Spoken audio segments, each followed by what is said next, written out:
Brooklyn, New York, November 25, 1933, 11:42 p.m. Alex Red Alpert walked through the Brownsville section of Brooklyn. He was 19 years old. He carried stolen jewelry in his coat pocket. He had approached Harry Strauss earlier that day about selling it. Strauss told him to come back later. Alpert turned the corner at Saratoga Avenue and Livonia Street. A 1932 Ford sedan sat at the curb with its engine running. 3 men stepped out. Harry Strauss was the first. Martin Goldstein was the second. Abu Relis was the third. Strauss pulled a .38 caliber revolver from his waistband. Alpert started to run. Strauss fired twice. The first bullet entered Alpert's back between the 4th and 5th ribs. The second hit him in the neck.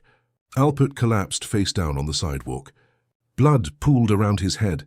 Strauss walked over and fired once more into the back of Alpert's skull. The 3 men got back into the Ford. The car drove east on Livonia Street and disappeared. The entire event lasted 38 seconds. A woman in a 3rd-floor apartment heard the shots and looked out her window. She saw the Ford's taillights. She did not call the police. In Brownsville, people did not call the police. Patrolman Daniel McCarthy found the body at 12:17 a.m. The victim had no identification. His pockets were turned out. The jewelry was gone. McCarthy called the 73rd Precinct. Detective Lieutenant William Doherty arrived at 12:44 a.m. He examined the body. He noted 3 gunshot wounds. He found no shell casings. He found no witnesses. He wrote in his report, "Victim unknown, motive unknown, suspects unknown." The case file went into a cabinet at the 73rd Precinct. It stayed there for 6 years and 5 months. The 3 men in the Ford drove to a candy store at 779 Saratoga Avenue. The store was called Midnight Roses. It was owned by Rose Gold. Rose was 62 years old. She wore thick glasses and kept her hair in a tight bun. The store sold newspapers, cigarettes, egg creams, and chocolate malts. It also served as the headquarters for what would later be called Murder Incorporated. The store had a pay telephone on the wall. The telephone number was Glenmore 2-9647. That number connected to every major crime operation, from Detroit to Miami, from Chicago to Los Angeles. Harry Strauss sat at a table in the back. He was 24 years old. He stood 5 feet 7 inches tall. He weighed 148 pounds. He wore custom-tailored suits that cost $65 each. He owned 12 pairs of shoes. His hair was always perfectly combed. His fingernails were always clean. He killed Alex Alpert because Alpert tried to sell him stolen jewelry that Strauss believed belonged to someone else. That was the entire reason. Strauss would kill 32 more men over the next 7 years. He would do it in Brooklyn and Boston and Detroit and Miami and Philadelphia and Chicago. He would use guns and ropes and ice picks and knives. He preferred an ice pick. An ice pick left almost no blood. An ice pick could be pushed through a man's ear into his brain. An ice pick could puncture a heart without tearing clothes. Strauss called it clean work. Abe Relis sat next to Strauss. Relis was 26 years old. He stood 5 feet 2 inches tall. He weighed 160 pounds. His face was round and his jaw was wide. People called him Kid Twist. He had been arrested 14 times. He had never been convicted. Reels controlled the loan sharking operation in Brownsville. He charged 3,000% interest. If a man borrowed $100, he paid back $3 every week forever. If he missed a payment, Relis sent men to break his hands with a lead pipe. If he missed 2 payments, they broke his knees. If he missed 3 payments, they killed him. Reels killed at least 11 men himself. He would eventually confess to 6. Martin Goldstein sat across from them. Goldstein was 23 years old.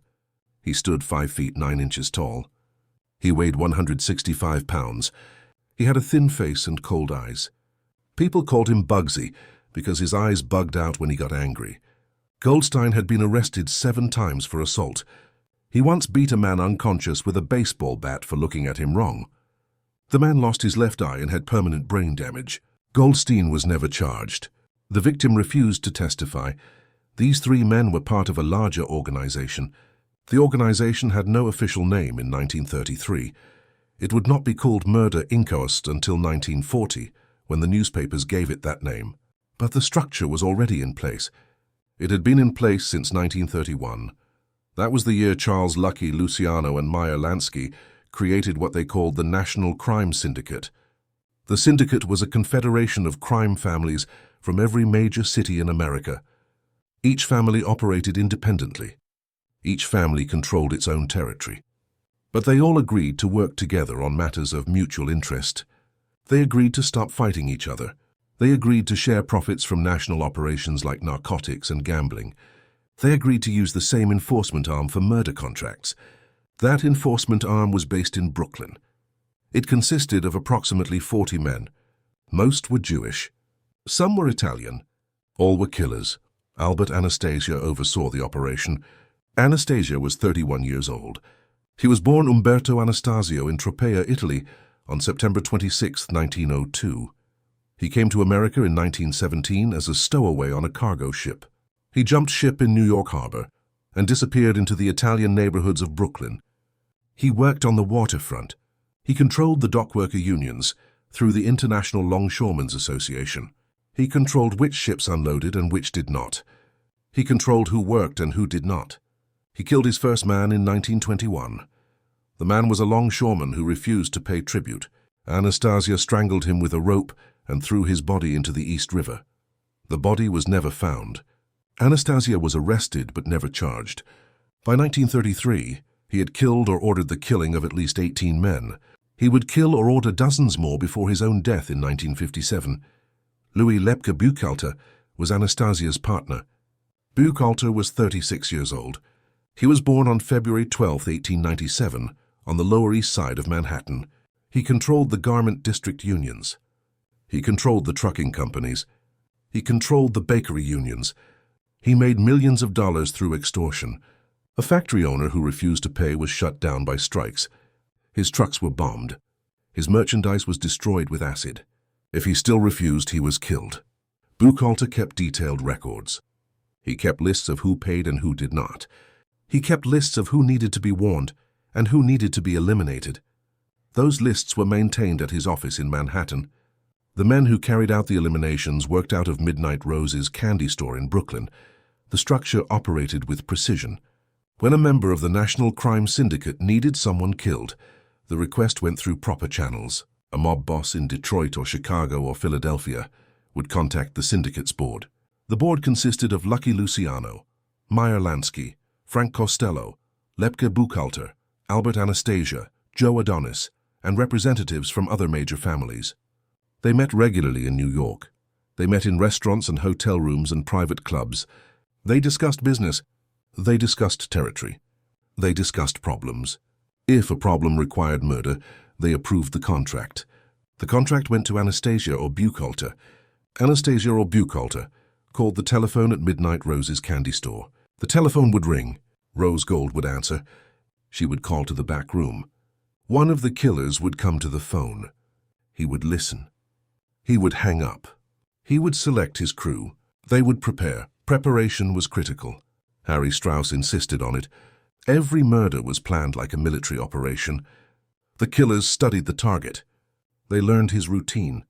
They learned where he lived, where he worked, where he ate, where he drank, where he slept. They learned what time he left his house in the morning. They learned what route he drove. They learned who he met and when he met them. They followed him for days, sometimes weeks. They took notes. They drew diagrams. They identified the best location for the killing. They identified escape routes. They obtained stolen cars for the approach and different stolen cars for the getaway. They recruited local associates to serve as lookouts. They established alibis. Every detail was considered. Every possibility was accounted for. Nothing was left to chance. The weapons varied depending on the method chosen. For shootings, they used revolvers. Revolvers did not eject shell casings. Shell casings could be traced. The most common caliber was .38.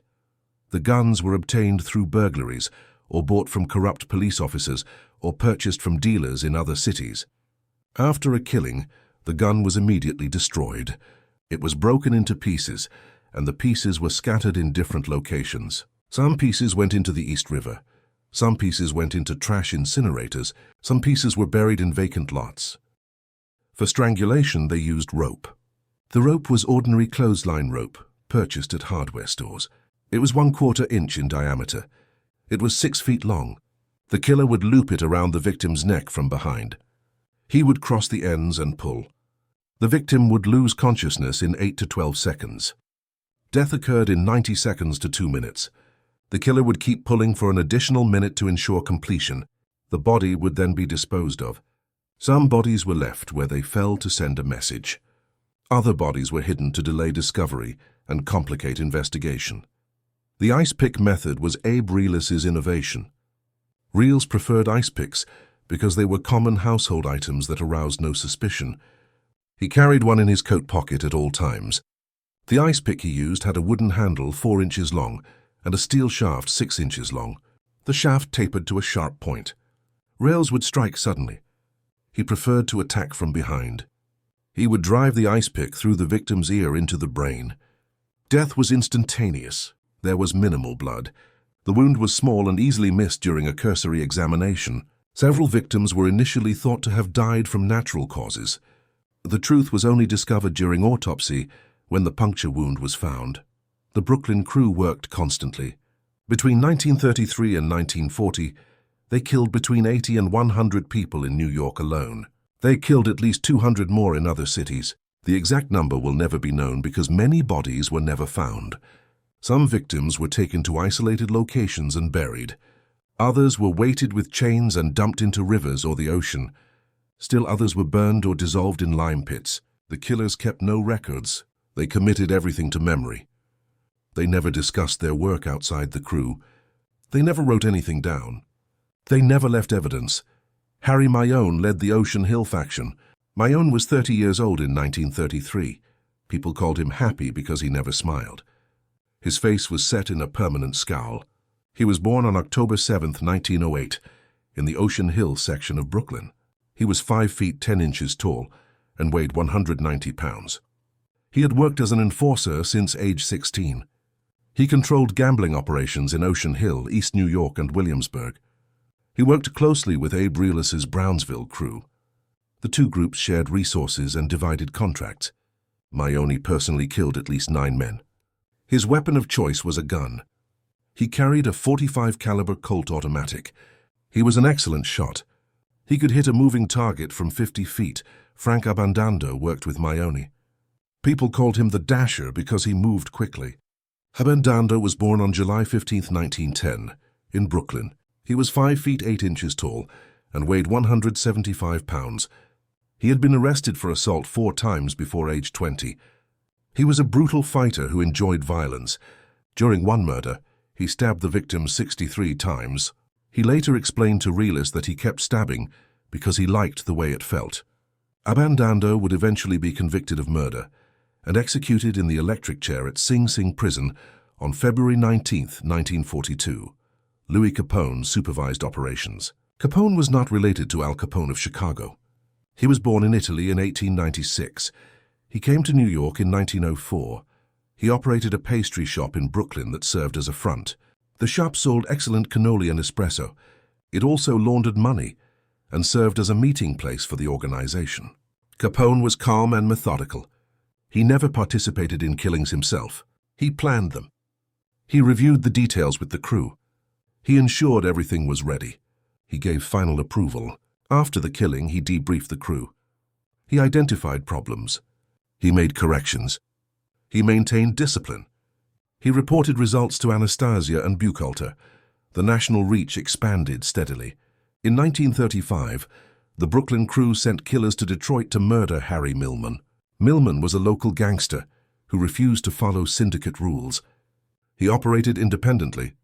He hijacked syndicate shipments. He refused to pay tribute. He was warned twice. He ignored both warnings. The Detroit family requested assistance. Anastasia approved. Pittsburgh Phil Strauss and Happy Mayone flew to Detroit on November 23, 1937. They entered a crowded restaurant where Millman was having dinner. They shot him 12 times at his table.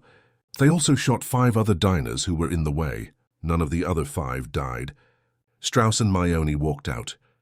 They drove to the airport. They flew back to New York. They were back at Midnight Roses by midnight. The Detroit police investigated for 3 months. They found no suspects. The case was closed. Brooklyn, New York, February 2, 1940. 9:15 a.m., Abe Reles sat in an interrogation room at the 73rd Precinct. He had been arrested on February 1st for the murder of Red Alpert. 2 witnesses had finally agreed to testify. Reles knew what that meant. He would be convicted. He would be sentenced to death. He had watched 7 of his associates go to trial in the past year. All 7 were convicted. 5 were already in the death house at Sing Sing prison waiting for execution. Reles understood his options. He could stay silent and die, or he could talk and live. He chose to talk. Assistant District Attorney Burton Turkus entered the room at 9:42 a.m. Turkus was 37 years old. He had been with the Brooklyn District Attorney's Office for 6 years. He was 5 feet 8 inches tall with dark hair and intense eyes. He wore wire-rimmed glasses. He carried a leather briefcase filled with file folders. He sat down across from Reles. He opened his briefcase. He took out a yellow legal pad and a fountain pen. He looked at Reles. He said, "I'm listening." Reles talked for 12 hours straight. He described the structure of Murder, Inc. He named names. He provided dates. He gave locations. He explained methods. He described weapons. He detailed at least 85 murders. He implicated members of the syndicate in every major city. He identified Albert Anastasia as the boss. He identified Lepke Buchhalter as Anastasia's partner. He named Louis Capone as the supervisor. He named Pittsburgh Phil Strauss as the most prolific killer. He named Happy Mayone and Frank Abandando and Martin Goldstein. He described murders in Brooklyn, Detroit, Chicago, Miami, Boston, Philadelphia, and Los Angeles. He drew diagrams. He recreated conversations. He provided details that only someone present could know. Turkus took notes without stopping. He filled 47 pages in his legal pad. When Reles finished, Turkus looked up. He said, "Can you prove any of this?" Reles said, "I can prove all of it. Get me the other boys and I'll make them talk too." Turkus left the room. He walked down the hall to District Attorney William O'Dwyer's office. O'Dwyer was 49 years old. He had been elected District Attorney in November 1939. He ran on a promise to clean up Brooklyn. O'Dwyer was a former policeman who had worked his way through law school at night. He was tough and ambitious. He wanted to be mayor of New York. Breaking Murder, Inc. would give him that opportunity. Turkus told O'Dwyer what Reles had said. O'Dwyer authorized immediate action. Within 48 hours, police arrested Anthony Maffatore. Maffatore was called Dukey. He was a low-level associate who had participated in several murders. He was 24 years old. He was terrified of dying. When Turkus told him that Reles had already talked, Maffatore broke immediately. He corroborated everything Reles said. He added details Reles had missed. He named additional killers. He described murders Reles did not know about. 2 days later, police arrested Albert Tannenbaum. Tannenbaum was called Tick-Tock because he always wore an expensive watch. He was 32 years old. He had killed at least 8 men. When he learned that both Reles and Maffatore had talked, he agreed to cooperate. The walls were collapsing. On February 9, 1940, police arrested Harry Strauss. Strauss was at Midnight Rose's candy store. 6 detectives entered. Strauss tried to run out the back. Detective John Osnato tackled him. Strauss fought. He punched Osnato in the face. Osnato hit him with a blackjack. Strauss went down. They handcuffed him and dragged him to a police car. At the precinct, Turkus showed him the statements from Reles, Maffatore, and Tannenbaum. Strauss said nothing. He refused to talk. He refused a lawyer. He sat in the interrogation room for 6 hours without speaking. Finally, he said, "I want to see my mother." They brought his mother. She was 68 years old. She cried. She begged him to cooperate. Strauss looked at her and said, "I got nothing to say." He never spoke about his crimes again. He was tried, convicted, and executed on June 12, 1941. Martin Goldstein was arrested on February 11th. Frank Abandando was arrested on February 12th. Happy Mayone was arrested on February 14th. Louis Capone was arrested on February 21st. Each arrest followed the same pattern. Police surrounded the suspect's location. They moved in quickly. The suspects were not given time to escape or dispose of evidence. Most were caught off guard. Some tried to fight. All were subdued. They were brought to the 73rd Precinct. and placed in separate cells. They were not allowed to communicate with each other. Turkus interrogated each one individually. Some talked. Most did not. It did not matter. Reilly's and the other informants provided enough evidence to prosecute. The trials began in May 1940. Burton Turkus prosecuted. He put Reilly on the witness stand. Reilly testified for 18 days. He was calm and detailed. He answered every question without hesitation. Defense attorneys attacked his credibility. They called him a liar and a murderer. They accused him of fabricating testimony to save himself. Turkus had prepared for this. He presented corroborating evidence for every major claim. He produced records of stolen cars used in murders. He found witnesses who saw the defendants at crime scenes. He matched ballistics evidence to weapons recovered during searches. He built an overwhelming case. On May 23, 1940, Harry Strauss and Martin Goldstein were convicted of murdering Irving Feinstein. Feinstein was a small-time hood who made the mistake of testifying against another mobster in 1939. The syndicate ordered his elimination. Strauss and Goldstein carried out the contract. They stabbed Feinstein 63 times and left his body in a vacant lot. The jury deliberated for 4 hours. They returned a verdict of guilty on all counts. Judge Franklin Taylor sentenced both men to death. Strauss showed no emotion. Goldstein stared at the floor. On September 13, 1940, Happy Mayonnaise and Frank Abandando were convicted of murdering George Rudnick. Rudnick was a loan shark associate who tried to work independently. Mayonnaise and Abandando killed him in 1937. They strangled him with a rope in the back of a car and dumped his body in Sheepshead Bay. The jury deliberated for 6 hours. The verdict was guilty. Judge Taylor sentenced both men to death. Mayonnaise cursed the judge. Abandando wept tut. On December 2, 1941, Louis Capone was convicted of murdering Joseph Rosen. Rosen was a Brooklyn candy store owner who had once worked in Lepke Buchalter's organization. He threatened to go to the authorities. Buchalter ordered his death. Capone arranged it. On September 13, 1936, 2 gunmen entered Rosen's store and shot him 7 times. Capone was tried along with Buchalter and Mendy Weiss, Buchalter's top lieutenant. All 3 were convicted. All 3 were sentenced to death. They were executed together on March 4, 1944. Between 1940 and 1944, 7 members of Murder Encounter were executed in the electric chair at Sing Sing Prison in Ossining, New York. Harry Strauss died on June 12, 1941. At 11:03 p.m., Martin Goldstein died 8 minutes later. Harry Mayonnaise died on February 19, 1942, at 11:07 p.m. Frank Abandando died 9 minutes after that. Louis Capone died on March 4, 1944. At 11:02 p.m., Mendy Weiss died at 11:08 p.m. Lepke Buchalter died at 11:13 p.m. Each man walked from the death house to the execution chamber without resistance. Each man was strapped into the electric chair. Each man received 3 jolts of electricity, 2,000 volts for 3 seconds, 500 volts for 60 seconds, 2,000 volts for 3 seconds. The prison doctor checked for a heartbeat. Each man was pronounced dead within 6 minutes of entering the chamber. Their bodies were removed immediately. They were taken to the prison morgue. Some families claimed the bodies for burial. Others did not. Those bodies were buried in the prison cemetery in unmarked graves. Albert Anastasia was never prosecuted. He was indicted for murder in 1940, based on Abe Reilly's testimony. The trial was scheduled for November 15, 1941. Reilly was the key witness. Without Reilly, the prosecution had no case. On November 12, 1941, Reilly fell from the 6th-floor window of the Half Moon Hotel in Coney Island. He was under 24-hour police guard.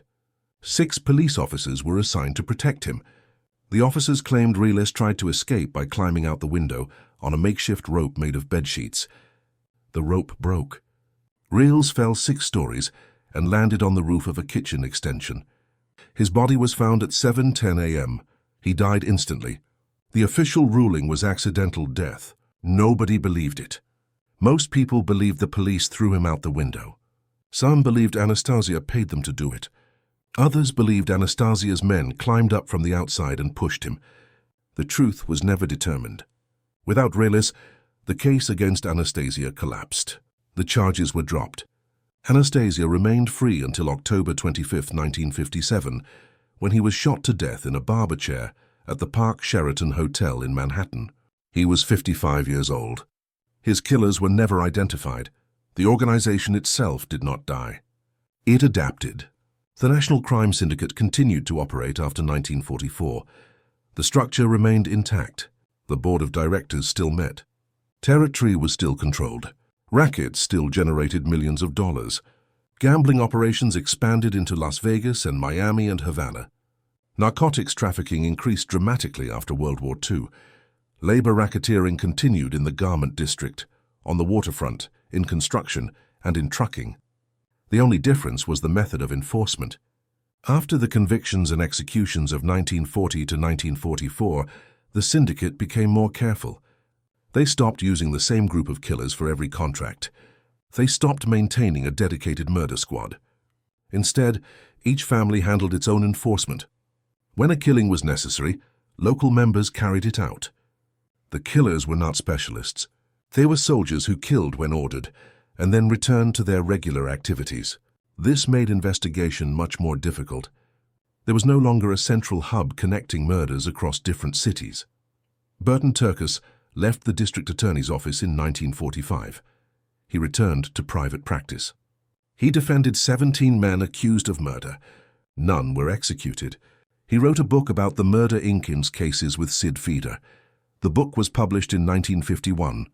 It was titled Murder Inc., The Story of the Syndicate. It became a bestseller. The book provided details about organized crime that shocked the American public. It described the scale of operations, the structure of the organization, and the methods used to avoid prosecution. It explained how corruption allowed the syndicate to operate openly for years. It named politicians, judges, and police officials who accepted bribes. Several of those named were investigated. Some were prosecuted. Few were convicted. William O'Dwyer became mayor of New York in 1945. He won the election largely because of his success in prosecuting murder. He served as mayor until 1950. In 1950, he resigned under pressure from corruption investigations. The investigations revealed that as district attorney, O'Dwyer had failed to prosecute Albert Anastasia despite having substantial evidence. They revealed that O'Dwyer had close ties to several organized crime figures. They suggested that O'Dwyer may have deliberately allowed Anastasia to escape justice. O'Dwyer denied all allegations. He accepted an appointment as U.S. ambassador to Mexico. He served in that position until 1952. He died in 1964 at age 73. The Kefauver Committee hearings of 1950 and 1951 brought national attention to organized crime. The committee investigated crime operations in 14 cities. They interviewed over 600 witnesses. They documented connections between organized crime and legitimate business. They exposed corruption in law enforcement and politics. They confirmed that the National Crime Syndicate continued to operate much as it had in the 1930s. The hearings were televised. Millions of Americans watched mob bosses invoke the Fifth Amendment. Frank Costello appeared and refused to answer questions. His hands shook during the testimony. His lawyer repeatedly objected. Joe Adonis refused to appear. He fled to Italy to avoid prosecution. Meyer Lansky appeared briefly and said nothing useful. The committee issued its final report in 1951. The report concluded that organized crime was a national problem requiring federal intervention. It led to increased federal prosecution of mob activities. It led to new laws targeting organized crime. It changed public perception. Americans realized that organized crime was not a local problem, isolated to certain neighborhoods. It was a massive business operation affecting every aspect of national life. Murder Inc. killed between 400 and 1,000 people during its operation from 1929 to 1941. The exact number will never be known. Many victims disappeared without a trace. Many murders were never reported. Many cases remain unsolved. What is certain is that for 12 years, a group of approximately 40 men based in Brooklyn operated the most efficient murder operation in American history. They killed on demand. They killed for business reasons. They killed without emotion or hesitation. They developed techniques that remained effective for decades. They created a template that organized crime followed long after they were gone. By the time the investigation ended, the men were dead, but the system survived.